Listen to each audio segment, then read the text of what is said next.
जब से मैंने इस नए तरीके से पुलाव बनाना शुरू किया है, ये रेसिपी मेरे घर वालों की फेवरेट हो गई है। बहुत ही मज़ेदार सा सॉफ्ट, जूसी और टेंडर चिकन और साथ में ये मज़ेदार से राइस, एक परफेक्ट कॉम्बिनेशन है। अगर आपके घर में कोई गेस्ट आ रहे हैं या फिर आपने अपनी फैमिली के लिए कुछ स्पेशल बनाना है, तो ये रेसिपी आपने बिल्कुल भी मिस नहीं करनी। चलिए शुरू करते हैं इसको बनाना। पुलाव बनाने के लिए मैंने यहाँ पर लिया है तकरीबन 2 किलो के करीब चिकन, और चिकन के थोड़े बड़े पीसेस ही मैंने यहाँ पर लिए हैं। आप चाहें तो नॉर्मल पीसेस भी इस्तेमाल कर सकती हैं। और इनके ऊपर हम छुरी की मदद से कट लगा लेंगे, ताकि जो भी मसाला, जो भी मैरिनेशन हम इसके ऊपर लगाएं, वो अंदर तक अच्छे से जज़्ब हो जाए।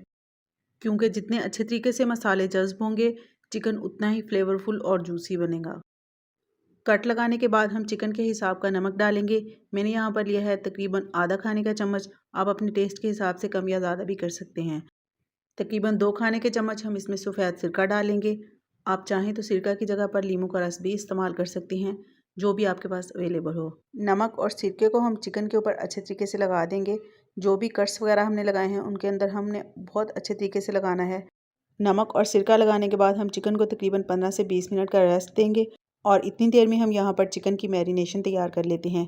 इसके लिए हम यहाँ पर एक खुले बॉल में 1 कप दही डालेंगे, 1 चाय का चम्मच नमक, आधा खाने का चम्मच कुटी लाल मिर्च, आधा खाने का चम्मच सूरख मिर्च का पाउडर, 1 चाय का चम्मच हल्दी, आधा खाने का चम्मच काली मिर्चों का पाउडर, 1 चाय का चम्मच अजवाइन, 1 खाने का चम्मच कुटा हुआ धनिया, 1 खाने का चम्मच कुटा हुआ ज़ीरा, आधा खाने का चम्मच लहसुन और अदरक का पाउडर।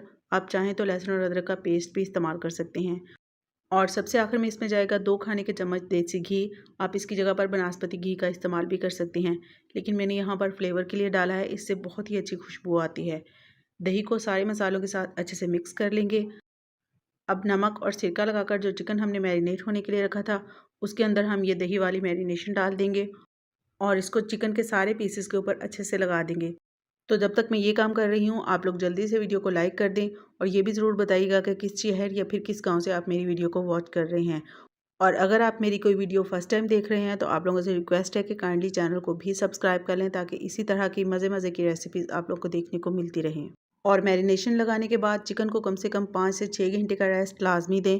लेकिन अगर आपके पास ज़्यादा टाइम है, तो आप ओवरनाइट भी रख सकते हैं, ये और भी ज़्यादा अच्छा है। चिकन को मैंने ओवरनाइट मैरिनेट होने के लिए छोड़ दिया था, और नेक्स्ट डे मैं यहाँ पर इसको बना रही हूँ। चिकन को कलर देने के लिए तकरीबन 1 मिनट तक दोनों साइड से कुक कर लेंगे। अगर आप चाहें तो ये स्टेप स्किप भी कर सकती हैं, बगैर फ्राई किए आप इसको डायरेक्ट स्टीम कर लें। लेकिन मुझे यहाँ पर चिकन के ऊपर एक अच्छा सा गोल्डन कलर चाहिए था, इसलिए मैंने इसको फ्राई कर लिया है। नॉर्मल तरीके से तो आपके घर में अक्सर पुलाव बनता ही होगा, लेकिन एक मरतबा इस रेसिपी को भी आपने ज़रूर ट्राई करना है। इतनी मज़े की ये रेसिपी बनकर तैयार होगी कि फिर आप किसी और तरीके से कभी पुलाव बनाएंगे ही नहीं। फ्राई करने के बाद हम चिकन को थोड़ी देर के लिए ठंडा कर लेंगे। इसके बाद मैंने यहाँ पर लिया है अल्मोनियम फॉयल। इसके अंदर हम इस तरीके से छुरी की मदद से कट लगा लेंगे। कट लगाने से स्टीम पेपर के अंदर तक जाएगी और चिकन बहुत अच्छे से पककर तैयार होगा। चिकन के पीसेस रखने के बाद हम इसको सारी साइडों से अच्छे से कवर कर देंगे। अगर आपके पास अल्मोनियम फॉयल नहीं है, तो आप चिकन को स्टीम करने के लिए बटर पेपर का इस्तेमाल भी कर सकते हैं। चिकन को स्टीम करने के लिए हम यहाँ पर एक खुले बर्तन में पानी डालेंगे और कुछ खड़े मसाले इसमें डालेंगे, जैसे कि लौंग, दालचीनी, बड़ी इलायची, काली मिर्च और तेज़पत्ता। स्टीमर की बजाय हम क्योंकि चिकन को सादा पतीले में स्टीम कर रहे हैं, तो इसलिए हम यहाँ पर एक जाली स्टैंड रखेंगे और इसके ऊपर हम रख देंगे ये रैप किया हुआ चिकन। पतीले को कवर करने से पहले ढक्कन के ऊपर कोई कपड़ा वगैरह लपेट लेंगे, ताकि स्टीम बाहर ना जाए। पहले 2 मिनट हम फ्लेम को हाई रखेंगे। इसके बाद तकरीबन 25 मिनट के लिए मीडियम फ्लेम पर चिकन को स्टीम कर लेंगे। 25 मिनट के बाद यहाँ पर हमारा चिकन जो है वो बहुत अच्छे से स्टीम हो चुका है। अभी ये काफ़ी गर्म है, तो हम इसको ऐसे ही बाहर निकाल लेंगे। अब जो पानी हमने चिकन को स्टीम करने के लिए डाला था, इसी के अंदर हम पुलाव तैयार करेंगे। पुलाव बनाने के लिए हम यहाँ पर एक अलग बर्तन ले लेंगे और इसमें डालेंगे आधा कप घी, 1 खाने का चम्मच लहसुन और अदरक का पेस्ट डालेंगे। ये वही वाला घी है जिसमें हमने चिकन को फ्राई किया था, उसी घी को हम पुलाव बनाने के लिए इस्तेमाल करेंगे। लहसुन और अदरक के पेस्ट को हल्का सा सौते कर लेंगे। इसके बाद हम डालेंगे 8 से 10 चॉप की हुई सब्ज़ मिर्चें, आधा खाने का चम्मच कुटा हुआ ज़ीरा डालेंगे, चावलों के हिसाब का नमक डालेंगे और इसको अच्छे से मिक्स कर लेंगे। तकरीबन 15 से 20 सेकंड तक हम इन सारी चीज़ों को भून लेंगे। इसके बाद हम वो पानी शामिल करेंगे जिसमें हमने चिकन को स्टीम किया था, और साथ ही जो मैरिनेशन बची थी चिकन की, वो भी हम इसमें डाल देंगे। अच्छा, जिस पानी के अंदर हमने चिकन को स्टीम किया है, उस पानी के अंदर चिकन का एक बहुत ही अच्छा सा फ्लेवर आ गया है, बिल्कुल यखनी टाइप बन गया है। तो जैसे ही पानी में उबाल आएगा हम इसमें चावल डाल देंगे। चावलों को अच्छे से धोकर मैंने तकरीबन 1 घंटा पहले भिगो दिया था। चावलों को हाई फ्लेम पर पकने देंगे और जैसे ही हमें लगेगा कि चावलों के अंदर पानी बिल्कुल कम रह गया है, हम इसको दम पर लगा देंगे। तो जनाब दोनों चीज़ें यहाँ पर तैयार हो चुकी हैं। बहुत ही ज़बरदस्त मज़ेदार से खिले खिले चावल और साथ में ये मज़ेदार सा चटपटा चिकन स्टीम रोस्ट, खीरे और टमाटर के स्लाइस और साथ में अनियन से इसको हल्का सा गार्निश कर देंगे। तो ये है जनाब फाइनल लुक। बहुत ही मज़े का पुलाव बना था और चिकन भी बहुत मज़े का था, सबको बहुत पसंद आया। आप लोगों को मेरी आज की रेसिपी कैसी लगी ट्राई ज़रूर कीजिएगा और अपना फ़ीडबैक मेरे साथ ज़रूर शेयर कीजिएगा।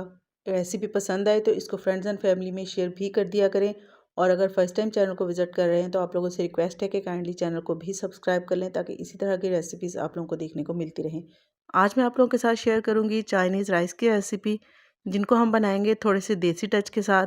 इसको आप चाइनीज़ बिरयानी भी कह सकते हैं। अगर आप वेजिटेबल्स खाना पसंद करते हैं तो ये रेसिपी आपकी फ़ेवरेट होने वाली है। तो बिना स्किप किए वीडियो को पूरा वॉच कीजिएगा। चैनल पे नए हैं तो काइंडली चैनल को सब्सक्राइब कर लें। चलिए रेसिपी स्टार्ट करते हैं। फर्स्ट स्टेप में मैंने यहाँ पर 3 अदद अंडे लिए हैं। थोड़ा सा नमक, काली मिर्च और येलो फूड कलर डालकर मैंने इनको अच्छी तरह से बीट कर लिया है।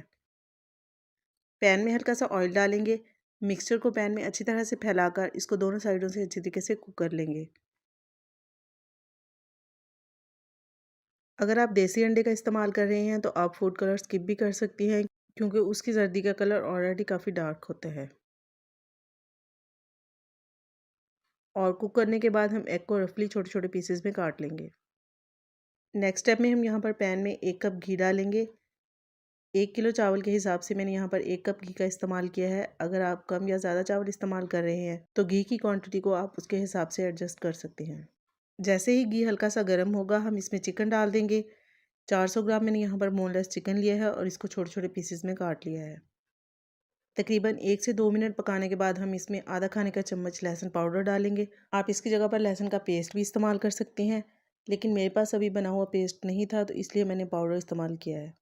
लहसुन डालने के बाद हम चिकन को तकरीबन 4 से 5 मिनट तक पकाएंगे ताकि ये अच्छे से सॉफ्ट हो जाए। चिकन को पकाने के बाद हम इसमें गाजर शामिल करेंगे। तकरीबन 2 कप के करीब मैंने यहाँ पर बारीक कटी हुई गाजरें ली है। गाजरों को पकने में क्योंकि थोड़ा ज़्यादा टाइम लगता है तो पहले 1 से 2 मिनट तक हम इनको पका लेंगे। बाकी की जो वेजिटेबल्स हैं वो हम बाद में ऐड करेंगे। तकरीबन 8 से 10 इसमें बारीक कटी हुई सब्ज़ मिर्चें शामिल करेंगे। हस्बे ज़रूरत इसमें नमक डालेंगे। 1 चाय का चम्मच काली मिर्च का पाउडर डालेंगे और 1 खाने का चम्मच सफ़ेद सिरका इसमें शामिल करेंगे। ये लाजमी डालिएगा, इससे फ्लेवर बहुत अच्छा आएगा। नेक्स्ट हम इसमें तकरीबन 4 खाने के चम्मच रेड चिली सॉस डालेंगे और तकरीबन इतनी ही क्वांटिटी में हम इसमें सोया सॉस ऐड करेंगे। अच्छी तरह से मिक्स करने के बाद मज़ीद 1 से 2 मिनट इसको पका लेंगे। इसके बाद हम इसमें एक दरमियाने साइज़ की बारीक कटी हुई प्याज शामिल करेंगे। नॉर्मल प्याज की जगह अगर आप इसमें सब्ज़ प्याज ऐड कर लें तो वो भी बेस्ट है। साथ ही हम इसमें 1 कप उबले हुए मटर शामिल करेंगे और तकरीबन 2 कप के करीब इसमें बारीक कटी हुई बंद गोभी जाएगी। वेजिटेबल की क्वांटिटी आप राइस के हिसाब से कम या ज़्यादा भी कर सकते हैं। इसके अलावा भी अगर आपको कोई वेजिटेबल्स पसंद हैं तो वो भी आप इसमें ऐड कर सकते हैं। अच्छी तरह से इसको मिक्स करने के बाद हम इसमें एग के पीसेस शामिल करेंगे और दोबारा से इसको मिक्स कर लेंगे। तो यहाँ पर बहुत ही ज़बरदस्त चटपटा सा हमारा चाइनीज़ बिरयानी का मिक्सचर रेडी हो गया है। तो चलिए अब चलते हैं लेयरिंग की तरफ। बॉईल करने से पहले मैंने चावलों को तकरीबन आधा घंटा भिगो दिया था और चावल बॉईल करने के लिए मैंने पानी में खड़े मसाले, दालचीनी, बड़ी इलायची, लौंग और इसके अलावा 2 खाने के चम्मच सिरका, 1 खाने का चम्मच नमक और 2 खाने के चम्मच घी डालकर चावलों को तकरीबन 90% तक कुक कर लिया था। लेयरिंग के लिए बॉईल किए हुए आधे चावल पहले पतीले में डालेंगे। इसके बाद वेजिटेबल्स और चिकन का मिक्सचर डालेंगे और बाकी के आधे चावल ऊपर से डाल देंगे। इसके बाद जो सब्जियों का मिक्सचर बच गया था वो भी हम इसके ऊपर डाल देंगे और लास्ट में हम इसके ऊपर सब्ज़ धनिया और पुदीने के पत्ते और 4 से 5 लेमन के स्लाइस डाल देंगे। और ये लाजमी डालिएगा क्योंकि इससे चावलों के अंदर जो खुशबू और फ्लेवर आता है वो बहुत ही कमाल का होता है। और अच्छी तरह से कवर करके तकरीबन 20 मिनट के लिए चावलों को दम पर रख देंगे। तकरीबन 20 मिनट दम देने के बाद यह है फाइनल लुक। बहुत ही ज़बरदस्त सी कलरफुल और फ्लेवरफुल सी हमारी चाइनीज़ बिरयानी या फिर चाइनीज़ राइस बिल्कुल रेडी हैं। और जो पुदीने के पत्ते, लेमन के स्लाइस और जो सॉसेस वगैरह हमने इसके अंदर डाले हैं, इतनी अच्छी उनकी खुशबू आ रही है ना कि बस कमाल ही हो गया। तो आई होप आप लोगों को मेरी आज की रेसिपी पसंद आई होगी। जब भी आप इस रेसिपी को ट्राई करें, अपना फीडबैक मेरे साथ ज़रूर शेयर कीजिएगा। रेसिपी अच्छी लगे तो इसको लाइक ज़रूर कर दिया करें और साथ ही साथ फ्रेंड्स एंड फैमिली में शेयर भी कर दिया करें। और इसी तरह की मज़ीद अच्छी-अच्छी कलरफुल सी, फ्लेवरफुल सी और टेस्टी रेसिपीज़ के लिए आप जल्दी से मेरे चैनल को सब्सक्राइब कर लें। चाइनीज़ राइस के अलावा अफ़गानी काबली पुलाव और मटन पुलाव की बहुत ही ज़बरदस्त सी रेसिपीज़ मेरे चैनल पर मौजूद हैं, तो इसके लिए आप मेरे चैनल को विज़िट कर सकते हैं। फिर मिलते हैं इंशाल्लाह बहुत जल्द एक नई रेसिपी के साथ। अल्लाह हाफ़िज़।